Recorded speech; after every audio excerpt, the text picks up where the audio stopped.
A fireside chat with YouTube and Believe looking at Gen AI. Would you please welcome the MD, YouTube Music APAC from Google, Mr. Paul Smith.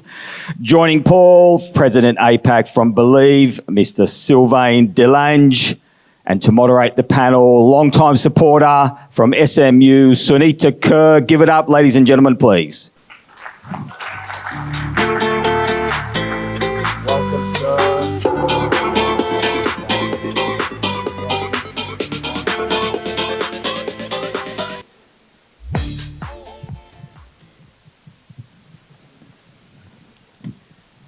All righty, ready to get your geek on?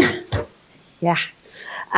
Good morning, and thank you everyone for joining today's Fireside Chat on Gen AI and the music industry. I'm Sunita, Kaur, and it is my absolute pleasure today to moderate the Fireside Chat between two absolute legends from the music industry who I've had the privilege of knowing and working alongside for many, many years. Although they kind of need no real introduction, I do want to welcome Sylvain Delange, President, Asia Pacific at Believe, and Paul Smith, Managing Director for APAC at YouTube Music. So thank you for joining us this morning. But just before we sort of dive into these amazing questions we have about Gen AI and music, I did want to set the stage a little bit, because I think as we were prepping for the panel, there were lots of kind of interesting themes that came up. And even from this morning, we do know that, Gen AI is gradually becoming an integral part of our daily lives, and it makes its way into the music industry. We're closely examining the impact that it's going to have on our industry. And I think as we navigate this landscape, the interplay between human creativity and machine-driven innovation is really going to be a theme that's also come up a few times this morning. And it's going to be fascinating how that will carve up new opportunities and challenges for the future of music. But what I find really exciting is witnessing how the industry is proactively addressing these challenges and collaborating, as we see right here this morning, to define the future of music in this environment. So let's dive right in. So Sylvain and Paul, you each have unique backgrounds and bring to this discussion on music and AI a really interesting perspective, right? And I know everybody's going to be hanging on to your every word. So Sylvain, if we could kind of start with you. So given your and Believe's strong interest in technology, what were your initial thoughts on using AI for music, and have your views evolved? Well, thanks for having us, and thanks for having this conversation today. And I think this conversation segues perfectly into the previous Dr. Ben's keynote. We, as a company, our DNA has always been rooted in the digital space. Believe was born 20 years ago, or nearly 20 years ago, at the same time as digital platforms emerged.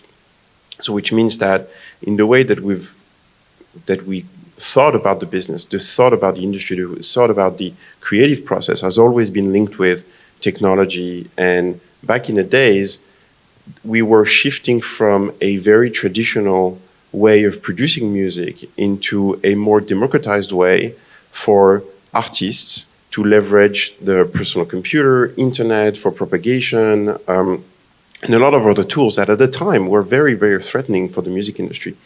We leveraged that as an opportunity because we thought that this would lower the barrier to entry for artists to be more creative, to reach an audience, and to potentially create an entirely new space for independent artists and independent labels.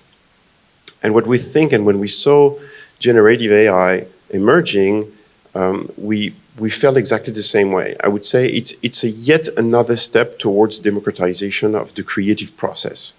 What generative AI today is providing in music, but not just in music, it's putting in the hands of creators worldwide a tool that allows them to create even more content, even more creative content, and leveraging this, engaging with their audience, engaging on platforms at all other level. So the way we think about it is it's a massive opportunity that we need to embrace, that we need to use to further empower the creative community, the artist community, to continue to engage with audience, to come up with even more creative process. I cannot second more what Dr. Ben was saying, that generative AI is only going to generate as good content as when a human being is behind it to actually trigger and push and really go push the boundaries. So we do think as a digital DNA-based company that this is going to represent a big opportunity for us.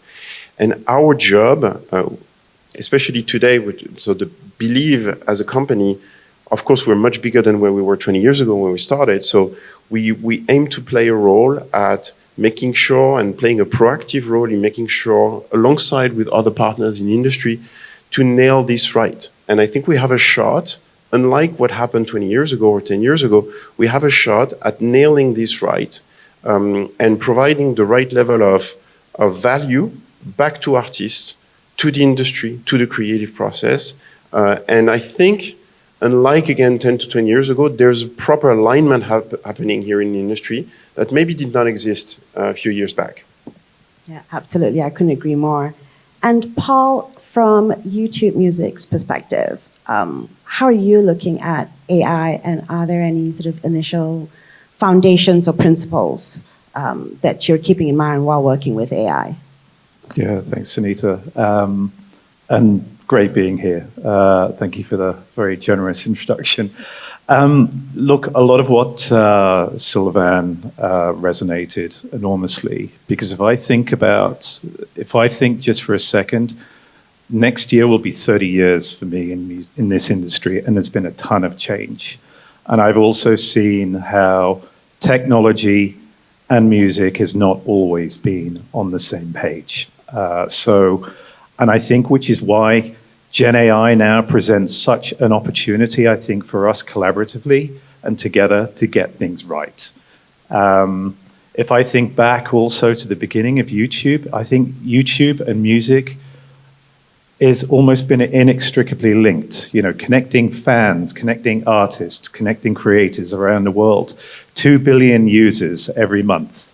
And the partnership that we've had with our rights holders and our partners over the years has allowed us to innovate. It's allowed us to really work with our music partners, adding new product features, finding a path of how we actually serve our users better. The premium side of the business now we have launched. We are now up to 100 million paid users, which is incredible progress over a relatively short period of time. But all of this collaboration has really allowed us to sit down and take and look at generative AI and think, how can we work with the industry on this? And it's fundamental, because this isn't something that a corporate body is putting out there and benefiting from. Back to my point, technology and music has not always been on the same page. This is an opportunity to really get it right. So with that in mind, we've made it pretty clear on how we want to engage with the industry and how the industry wants to engage with us. It's a collaborative attempt to arrive at almost kind of like an engagement plan where we have some founding principles. And these have been forged together with the industry. So first of all, it's critical that we understand the responsibility that we are dealing with here. GenAI and how it evolves needs to be done responsibly. Secondly, there needs to be opportunity for every artist out there. If there's no opportunity for artists and there's no incrementality, then frankly, why is it there? There also needs to be protections built in. So protections and opportunity. And finally, with respect to trust and safety, if I go back to 2007, when we put together Content ID, which is now the world-class content copyright infrastructure, we now need to scale our trust and safety teams to be able to accommodate GenAI.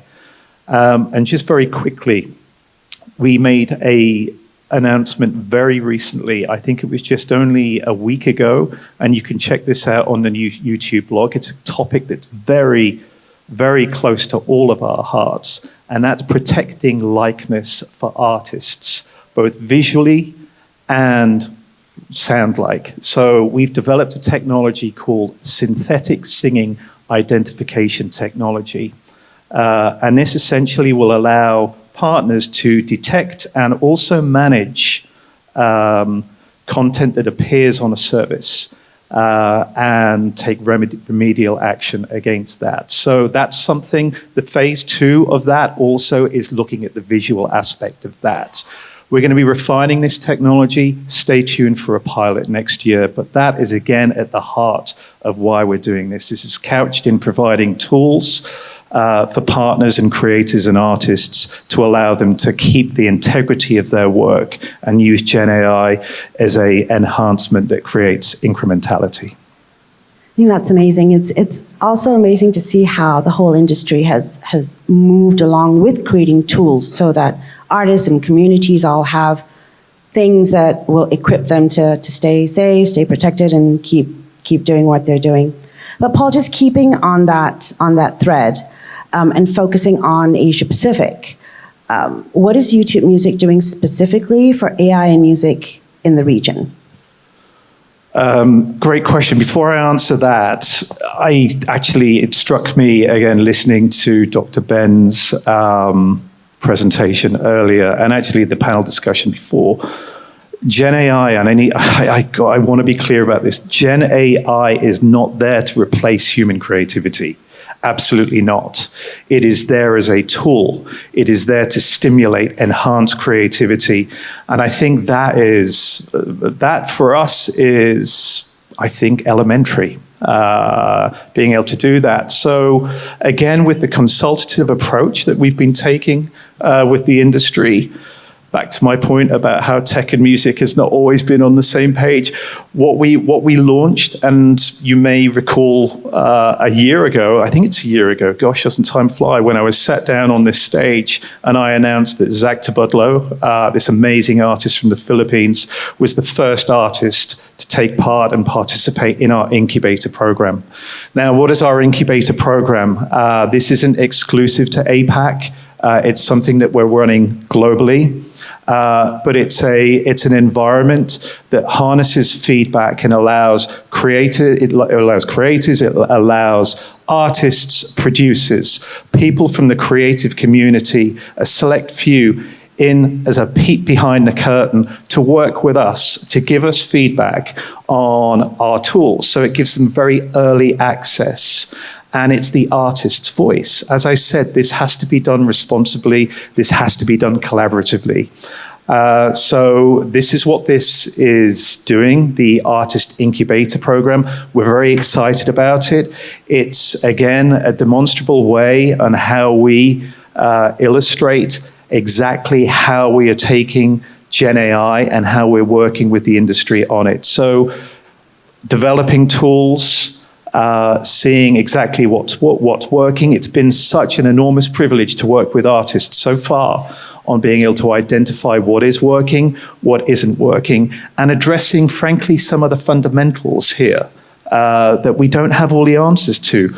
Control, monetization, responsibility, all of these core things that are so incredibly important. Attribution. Attribution is a big deal here. So working with artists in the region and globally to understand exactly how we can actually refine and harness the opportunity together. Actually, to that point, can we dive a little bit deeper in with artists? Starting with Sylvain, are there any specific discussions on Gen AI that are sort of surfacing for you and your artists sort of consistently? Sure. Maybe one thing to begin with, if there's one problem that the music industry doesn't have, is volume of content creation. So probably the least of music industry's problem is music volume. So having more music, that's not what the that's not what the music industry needs. What the music industry needs is more quality music. What the music industry needs and what the artist needs, and it's not changing with AI, is how do you engage with audience? How do you create a quality content that you emerge through the vast amount of volume that is going out every day? So the way we are engaging with artists today is, and so there's really two aspects. The first aspect is on the creative process itself. We've had a number of work sessions with artists, including Asia Pacific artists, about how do they leverage, how do they already use AI in their creative process, but also how would they potentially want to use AI in the future. And clearly, most artists are very, very keen to say, okay, I've been thinking about that melody, and they're humming the melody into the software. The software gives a first idea of instrumentation, and then they take it back, they work it again, and it's a constant, I would say, iterative process with the machine, with the tool that helps them more creatively and sometimes faster to put their creation alive, when it would have taken them like a lot more time to go into studios, or maybe having to do more work on the software itself. And again, that's what Dr. Ben was saying about the creative process all along. It's just making it easy. It's making it faster, so that you can, at the end of the day, come up more quickly with the results that you're looking for. So that's the first side of things. The second side of things is what I was touching on earlier, which is audience development, artist development. I 100% agree with Paul. AI is not going to replace artists. I think it's never going to happen. Are we going to see digital artists emerge? Yes. It already exists in Japan for the last 10 years already. And have they replaced completely real artists? No, they haven't. So is there going to be a public for digital artists? Yes, probably. But the real artists, the organic ones, are going to stay there. But for them, the problematic remains the same. How do I talk to my audience? How do I engage with them?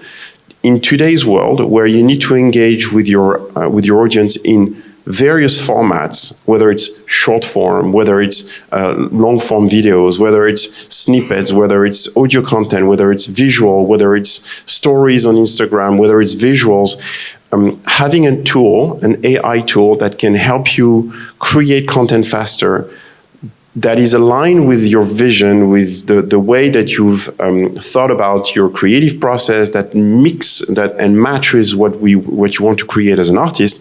That's what a lot of artists are interested in. They're looking at creating artwork faster. They're looking at creating shorter videos or editing videos faster than they would have before. And again, this is leveling up the output of the quality that is going to, and in this region in particular, where sometimes the means or the level of access to some more advanced tool is not always necessary, is not always available, having tools that anyone can use on a regular computer or even on a smartphone at home to create content is going to, again, further increase the quality of output, whether it's for music, for ancillary content, for promotion. And so we do see this as a very, very important element in how AI and GenAI can contribute to artist development. Yeah, absolutely. There's so much more for them to think about, right? Just as long as they don't stop touring. That's still a big one. Paul, from a YouTube perspective, could you share which artists are also a big part of this? Yeah, sure. So internationally, globally, we have artists like David, Anita, Louis Bell, Ryan Tedder. They're big artists outside of APAC. If we look closer at home, then of course, Zach Tabudlo was the first artist that we announced, who's this really amazing alternative pop R&B singer from the Philippines. going back to a point that Sylvain made about digital artists, we are so privileged to be able to work with Future Encrypted Media. And they are the company and the technology behind Hatsune Miku in Japan. And I think the potential for working and collaborating with digital artists and digital native artists like Hatsune Miku is just mind-blowing. I mean, we're already thinking the conversations that we've had with Krypton so far about how we evolve initiatives that we've done in the past with them, with Hatsune Miku. I think this is a huge opportunity for both the fans and for the artists for us to really work together with GenAI in a very innovative way. And then finally, another artist, this amazing artist from Indonesia, Ramen Girl. Someone turn the lights off, by the way. Should we wrap up? No, the Ramen Girl is absolutely incredible. So yeah, just to name a few artists. But we are expanding the incubator across the whole of APAC. So there will be more artists that we're adding, and we're excited to get more of their share of voice in exactly how we can refine and develop our technologies. I know you actually both touched on this already, and I think it's really interesting, which is fan engagement, right? Sylvain, are you seeing your artists use AI for specific purposes like fan engagement? So as I was explaining earlier, yes, there's already artists that are using it. Even our teams use it on a regular basis to create ancillary content, to facilitate content creation for social media promotion. So yes, it's already there. But I would say it's still relatively early stage. In terms of full adoption. It's not still something that has been adopted mainstream by the entire community because there's also some hesitation as well of, hey, how should I use it? So we're working internally with the team to see how we can provide better support to our artists, how we can help them use the right tools, the right format, and then also, of course, think about how to make sure that we integrate that into the framework of the DSP agreements that we have, and how do we frame that collectively. Amazing. All right, I think we're going to have to kind of slowly start to wrap up, but before we close, I have one last question for you. And you know it's going to be one for the future, right? So as we look to the future, what do you think might be the most transformative impact of GenAI on music creation, and any advice on how we could prepare for it? After you. Sylvain, you want to kick us off? Sure. It's a tough one, actually. It's a tough one because as Dr. Ben was explaining earlier, there's a lot unknown on AI, and it's a technology that keeps evolving, and I'm using that word on purpose. It's evolving at its own pace. It's a very fast pace. So the one thing that we've learned over the last 10, 20 years is that user-defined technology usage, what we can do as an industry is try to frame how we position ourselves in that frame. Are we going to slow down, stop, or prevent the development of technology? No, it's never going to happen. It's here, it's already there, and it's already part of our daily lives. So what exactly is it going to create as opportunities? We don't know yet. So our job really right now is to, as Paul was saying, to work on a set of principles. For us, it's very simple, especially for the music industry. It's consent, control, compensation, and transparency, which are very aligned with YouTube's principle, which are very simple, which is, hey, making sure that whenever my content is being used to train models, I give my consent for that, that I'm able to control the output So whether or not, so attribution, control, whether I want this content to be published or not, if it's using my content or if it's trained on my content, I should be able to say yes or no. I want to be compensated for this, and I want transparency, meaning that if a content goes on platform and it's been AI generated, I want it to be clearly mentioned that is AI generated. Even if, especially if it's using my content. So this is the way we need to frame it. If we frame this right, and I think we will, we're already working. We're very advanced conversation with everyone in order to nail this properly. I think this is going to create additional opportunities for the music industry. I don't think it will change the fundamentals in the next few years, but it will probably become an integral part of how we do artist development and how artists project themselves in the digital space in the future. So we're very optimistic, and we're very positive. We're not afraid of AI. We're not naive either. So we want to make sure we control this, and we will take a necessary action if we think something goes rogue. But in the principle stays, we're optimistic. We're very positive about the outcome it will bring to the industry. Exciting to see. Paul? Yeah, just got just a couple of minutes left. You're going to see more experiments from us and how we really harness the opportunity even further with the industry. We've already launched an experiment called Dream Track, which is an experiment in Shorts, YouTube Shorts, which used Google DeepMind's music generation model which we call Lyria, and it was allowing a small number of users to create voices and content and dream tracks on the back of 9 big artists. So that was one of our first experiments that we ran. You're going to see a lot more experiments. I think we're just at the beginning of this journey. When I think about GenAI, I also have a musician's hat on. And I remember how excited I was when I discovered MIDI in the 80s.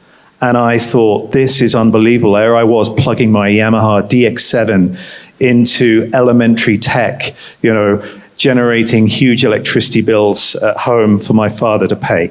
But I remember being so excited about that world. And I think GenAI affords and represents the same kind of opportunity. I personally call it MIDI 2.0. And everything that comes with it and all that synth magic, but that's just me. But no, I think the important thing here is for us to work together, address the fundamentals, that we've talked about, and provide more safety tools where artists can see value and feel protected if they participate. And for end users to be able to create and use music in a really innovative way, incorporating GenAI. And I think long may that continue. Paul, Sylvain, thank you so much for your insights. It's been absolutely fascinating. And I think as we walk away from this morning, it's really still that theme of human creativity and machine-driven innovation, and how we sort of keep an eye on both and keep them both grounded. And I really can't wait to be back here next year. And I'm so happy to see you on stage again. Thank you, Sunita. Thank you, and thank you everyone for joining us. Thank you.